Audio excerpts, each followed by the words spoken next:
Bonjour à tous, bonjour à toutes, ici Alioche pour une nouvelle vidéo de Art of War 3. Je voulais faire une vidéo rapide sur la nouvelle mise à jour du jeu qui amène pas mal de changements. Et comme vous pouvez le voir notamment avec l'arrivée du QG5 qui coûte que 30 000 dollars à débloquer, mais on en a pour 5 jours. Les gros changements pour ceux qui n'ont pas fait le tour au niveau de cette mise à jour, à part l'arrivée du QG5, c'est que les bâtiments vont être maintenant limités en fonction du niveau du QG. Donc il suffit d'aller dans l'atelier et sur la droite, en dessous des statistiques des bâtiments, on a une limite qu'on peut voir. Voilà, par exemple, au niveau 1, je peux avoir 3 centrales électriques. Et donc au QG niveau 1, je peux avoir 3 centrales électriques. Et au QG niveau 3, je peux en avoir plus de 5. Et là, je passe en illimité. Et on a la même chose pour quasi tous les bâtiments. Et ce qui est important de comprendre, c'est qu'avant, on avait une limite sur le chantier de construction et sur le nombre d'usines de véhicules, véhicules spéciaux, avions, etc. Alors que là, on va avoir une limite qui est sur le niveau des usines en question.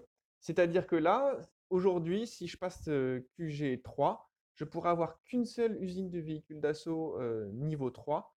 Et par contre, je peux en avoir 3 niveau 2 et 4 niveau 1. Ce qui veut dire que la tactique que faisaient beaucoup de joueurs jusqu'à maintenant, c'était rush niveau 3, passer 2-3 usines, que ce soit des usines de véhicules, véhicules spéciaux ou des chantiers de construction d'avions, des usines de construction d'avions, pardon, pour pouvoir sortir un full Zeus Grad ou alors un full Vertex pour les confédérés.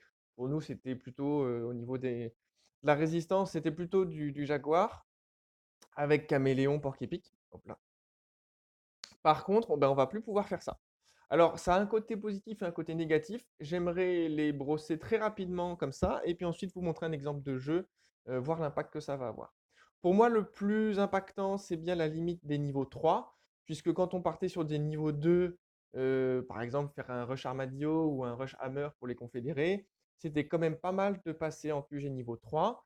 Ça coûte 800, mais ça permettait de débloquer, on va dire, une grosse vingtaine de points de commandement en plus. Ça voulait dire qu'on avait une attaque bien plus importante lorsqu'on arrivait sur la base ennemie. Notamment sur les rushs Hammer qui sont plus viables que les rushs Armadillo, à mon sens, surtout en milieu de partie. Les rushs Armadillo, c'est plutôt très tôt dans la partie, alors que les rushs Hammer, même en fin de partie, c'est encore très, très, très, très efficace, vu les dégâts qu'ils font. Euh, donc voilà, on avait parfois des tactiques où on faisait face à quelqu'un qui faisait rush QG2 ou QG3, qui nous sortait 4 usines, et là-dessus, il sortait, il sortait, il sortait. Et nous, on avait beau être QG3, voire QG4, on n'avait aucun moyen de répondre. Donc là, cette mise à jour, elle arrête complètement cette tactique-là. Mais là où elle est plus impactante, alors on a la même chose sur les usines de véhicules, là où elle est le plus impactante, c'est sur l'usine de construction d'avions. C'est-à-dire qu'aujourd'hui, avec un QG niveau 3, on n'a qu'une seule usine qui peut sortir des Vertex ou des Faucons. C'est-à-dire qu'une grosse tactique chez les confédérés qui consistait à faire un rush Vertex, c'était on rush le QG3, on fait 2 usines de construction d'avions, on fait 2 aérodromes, on sort 4 Vertex extrêmement rapidement, c'est-à-dire que parfois, ça dépendait du niveau, mais on pouvait avoir 4 Vertex en 6-7 minutes. Et derrière, eh ben, on faisait un full aérodrome, full Vertex, et on avait 2 usines de construction d'avions qui sortaient avec juste un QG3. Aujourd'hui, ça va peut-être possible tout simplement parce que l'aérodrome, au niveau 3, on peut en avoir qu'un seul. Ce qui veut dire que quelqu'un qui resterait bloqué QG3 ne pourra avoir que maximum 4 Vertex ou 4 Faucons. Et ce qui est très impactant là-dessus, et c'est pour ça que je prends le temps de bien le dire, ça veut dire que quelqu'un qui fait des Vertex ou des Faucons, s'il est seulement en QG3, il ne peut même pas construire un aérodrome de secours. Ce qui veut dire que si on lui détruit, tous ces vertex ou ces faucons, dès qu'ils n'ont plus de carburant, ils se barrent. Donc ça veut dire que c'est extrêmement important, lorsque quelqu'un va faire une attaque de vertex ou de faucon, de réussir à lui détruire son aérodrome, puisque s'il vient de faire une attaque, par exemple, il ne va pas pouvoir garder ses vertex dans les airs le temps que la construction se fasse. Donc ça, c'est très très important. On peut imaginer dans des duels Vertex contre Faucon, quand il y a un passage de Vertex qui vient vous détruire, je ne sais pas moi, votre chantier de construction, bah, c'est extrêmement important de prendre votre Faucon pour aller détruire son aérodrome. Parce que lui, le temps qu'il reconstruit son aérodrome, ça va prendre, alors pour moi là c'est 42 secondes, ben, les faucons n'ont pas, ou les vertex n'ont pas 40 secondes d'autonomie, ou tout juste. Donc c'est vraiment bien important de comprendre ça. Au niveau des chantiers navals, on a la même chose, bien évidemment, je vous laisse le découvrir. Par contre, ce qui va être très impactant, c'est au niveau des défenses. C'est-à-dire que maintenant, ils ont limité les miradors. Donc, on peut en avoir, lorsqu'on fait un QG2, c'est normalement presque pendant le temps de développement, on peut avoir que 3 miradors en défense. Donc, ça veut dire que les rushs infanterie ou les rushs tôt dans la partie vont avoir beaucoup de poids, puisqu'on peut avoir que 3 miradors pour se défendre. Ça va être important de bien gérer les rushs en début de partie. Voilà. Et même quand on est QG4, parce qu'aujourd'hui, il se fait dans les parties qui durent, on va dire, facilement 15-20 minutes, on peut penser à passer sur un QG4, et ben, on n'a que 6 Miradors. Donc là encore, c'est un nerf sur les défenses. Donc bien sûr, ça veut dire, comme je le disais tout à l'heure, que les rushs tôt dans la partie vont avoir plus de poids. Par contre, ce qu'il faut bien comprendre, c'est que ça pénalise plus les confédérés. Nos miradors ont une grande portée, ce qui veut dire que si on fait 4 miradors sur une zone à peu près centrale, on va dire, ou entre qui peuvent défendre 2 passages en même temps, on ne perd pas énormément. C'est juste qu'il va falloir mieux positionner nos miradors, mais 4 miradors ou 3 miradors en début de partie vont pouvoir couvrir l'ensemble de notre base. Alors que les confédérés, avec leurs bunkers, ne peuvent défendre que des petites zones, puisque les bunkers ont beaucoup moins de portée. Donc eux, les confédérés vont plus pouvoir faire la tactique qu'aujourd'hui ils adorent, ou qu'ils adoraient hier, on va dire, puisque c'est déjà en jeu cette modification. C'était partir sur des vertex et faire 10 bunkers qui faisaient le tour de la base. C'est-à-dire qu'on avait vraiment une boule de bunkers, une défense de bunkers continue. Et bien ça sera plus possible aujourd'hui. On a la même chose sur les canons fixes, qui à mon sens nous pénalise encore une fois peu, tout simplement parce que les canons fixes ayant une faible portée, on les, enfin, en tout cas moi, je les utilisais vraiment sur des points de passage, donc j'en construisais rarement plus de 2 ou 3. Voilà, c'était vraiment très très spécifique. Par contre, de la même manière, bah, pour les confédérés, là où les lance-roquettes ou les tourelles lance-roquettes, je ne sais plus le nom exact, avaient une très grande portée, ils en construisaient 2 au cœur de leur base et ils pouvaient tout défendre. Donc là-dessus, ben, il va falloir encore une fois qu'ils les placent encore mieux, puisque ben, QG3, ils pourront en placer que 4. Après, elles sont extrêmement puissantes, donc il n'y a pas trop de problème. Pour aller dans la logique du nerf qu'ont subi les avions, en QG3, on peut avoir que 4 défenses antiaériennes. Donc c'est vachement important de comprendre ça. C'est que oui, on en a beaucoup moins, et j'en ai vu beaucoup sur le chat national et même sur le chat de clan qui ont paniqué en disant oh là là, plus que 4 défenses antiaériennes, comment on va faire contre les Vertex?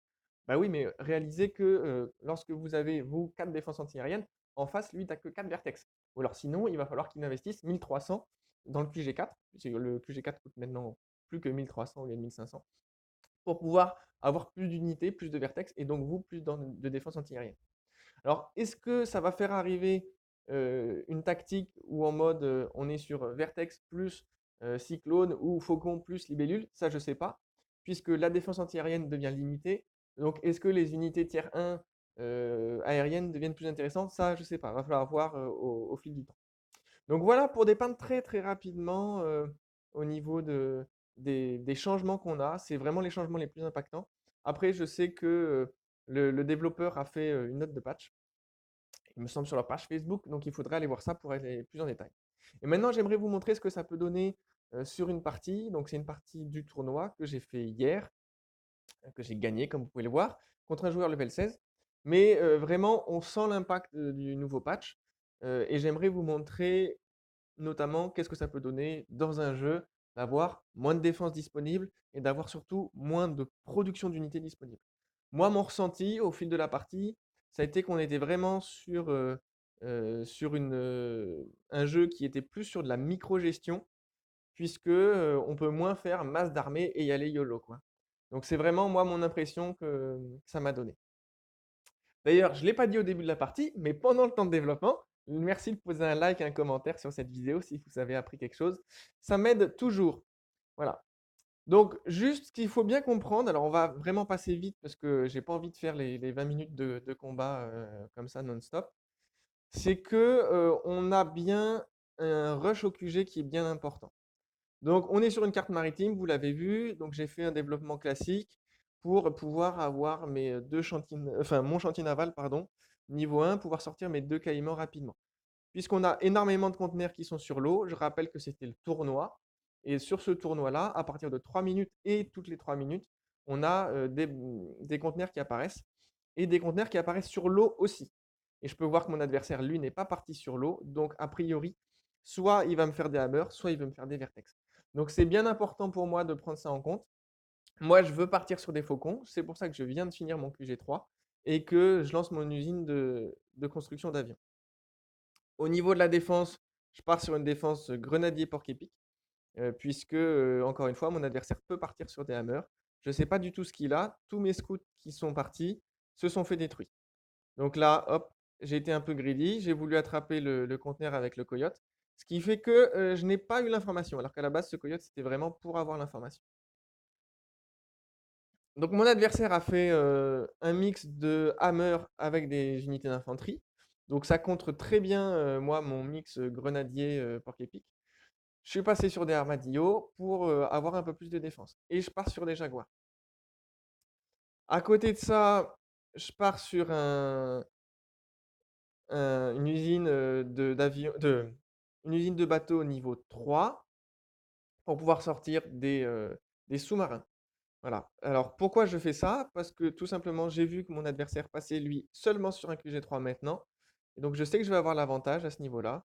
Et ça va me permettre aussi de récupérer des conteneurs, voilà, puisque j'avais plus de caïmans. Je construis mes 4 faucons pour pouvoir, avant d'attaquer. Encore une fois, pour avoir une attaque qui a beaucoup d'impact. Et vu que mon adversaire envoie un hammer là, je vais utiliser mes faucons pour essayer de me défendre. Je spot l'armée de mon adversaire et je vais aller lui détruire son armée. Ce qu'on peut voir pendant ce temps, c'est que mon adversaire a fait une transition sur des Zeus. Et on va pouvoir le voir là, c'est pour ça que je repasse en vitesse normale. Au deuxième passage, on peut voir qu'il y a un Zeus qui va arriver, voilà, qui vient de sortir. On pouvait le voir à l'usine tout à l'heure, pour ceux qui arrivent à reconnaître les usines de niveau 3. Donc là, on est bien là-dessus, et moi, de l'autre côté, j'ai deux barracudas qui vont me permettre de mettre la pression sur la base adverse. Mon adversaire a lui aussi fait des vertex, pardon. On peut voir que j'avais que 2 porc-épics en défense, mais vu qu'il en a que 4, comme moi, eh ben c'est limitant. Donc c'est pour ça que là, à 12 minutes, je passe que j'ai 4, ce que je ne faisais pas du tout avant, puisque je vais vouloir avoir plus de faucons et je vais vouloir avoir plus pardon, je vais vouloir avoir plus de tanks, Jaguar pour pouvoir me défendre. Mais c'est surtout au niveau des faucons que je veux plus d'unités.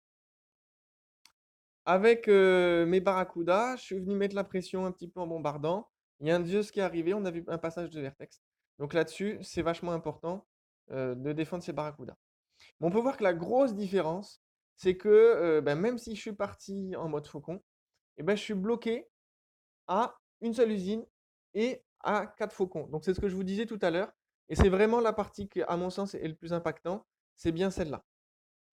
À côté de ça, voilà, je vais utiliser mes barracudas pour essayer de mettre la pression sur la base adverse. Et je vais passer avec mes faucons. Et on peut voir que mon adversaire n'a plus rien fait. Voilà. Mon adversaire a quitté la partie. À mon avis, ce qu'il souhaitait faire, c'est soit partir full vertex et il s'est rendu compte que c'était pas possible. Il s'est dit: «Il faut que je mette 1300 ressources de côté», alors que, lorsqu'on fait attention, 1300 c'est 1 minute et demie, 2 minutes maximum sans rien construire, sachant qu'on est sur un tournoi qui donne des ressources. Donc ça, c'est bien bien bien possible dans ce tournoi-là. Et puis ce qu'il faut réaliser aussi, c'est que si lui a peu de vertex, moi aussi. L'autre possibilité, c'est que mon adversaire ait été démoralisé par l'arrivée de mes barracudas, en se disant, «Mon QG est à poil et je vais pas pouvoir, investir 1000 dans un QG détruit et en même temps faire mes vertex». Voilà. Dans tous les cas, la partie va être gagnée comme ça, mon adversaire a quitté et c'est pour ça que ça a été une victoire facile. Alors maintenant, je vais partir moi sur la réalisation de mes contrats, il faut que je fasse des bombardiers, mais ça c'est pas intéressant, dans l'objet de la vidéo. Mais vraiment, je voulais vous montrer ça, c'est que, et on le voit bien encore ici, je suis parti sur des Jaguars. Normalement, on fait 2 usines de Jaguars ou 3 usines de Jaguars et on fait full Jaguar. Lorsqu'on en a une dizaine, on y va. on met dedans peut-être un caméléon, deux, trois caméléons, selon ce qu'on veut, et des porcs-épics. Là, on ne peut plus faire ça. Donc, moi, j'ai fait une défense qui était diversifiée, jaguar, grenadier, porc-épic. Et à mon sens, c'est vraiment ça qu'il va falloir faire. On ne va plus pouvoir faire des full Zeus, full jaguar, full hammer, ou du moins ça va être beaucoup plus compliqué sur les unités tier 2, tier 3. Donc Armadillo Jaguar, hein, tier 2, tier 3. De la même manière sur les faucons. J'espère que cette vidéo vous aura appris quelque chose. J'espère que vous aurez un peu mieux compris quel est l'impact de la nouvelle mise à jour et comment on peut en profiter. Et un dernier point qui me semble important, on peut maintenant mettre de manière active et sélectionnée le mode furtif sur nos véhicules. Voilà, pour pas qu'ils tirent. On ne pouvait pas faire ça. Avant, il fallait sélectionner au moins un fantassin et des véhicules, et il y avait un bug dans le jeu qui faisait que nos véhicules profitaient eux aussi du mode furtif. Alors, vous allez me dire que c'est un peu nul. Non, c'est pas un peu nul. C'est-à-dire que là, sur une configuration de carte comme celle-là, on peut, au niveau de l'usine des véhicules, si elle n'était pas présente, amener nos Jaguars en mode furtif, on les déploie, et au moment où ils sont déployés, ils vont tous se mettre à attaquer en même temps. Alors qu'avant, on allait amener notre groupe, et les premiers Jaguars qu'elle arrivait à porter, ils vont attaquer tout de suite. Alors, bien sûr, là, je dis avec des jaguars, mais ça peut être toutes les unités, les porcs-épics y compris. Ça peut être vraiment très intéressant en fait d'avoir cette possibilité de mettre nos unités en mode furtif. Voilà. Maintenant, c'est la dernière chose. Je vous remercie d'avoir regardé cette vidéo. Merci encore de poser un like, un commentaire. Et je vous dis à une prochaine. Désolé de ne pas avoir fait de montage, mais je suis en vacances, alors j'ai pas mon matos avec moi. Ciao!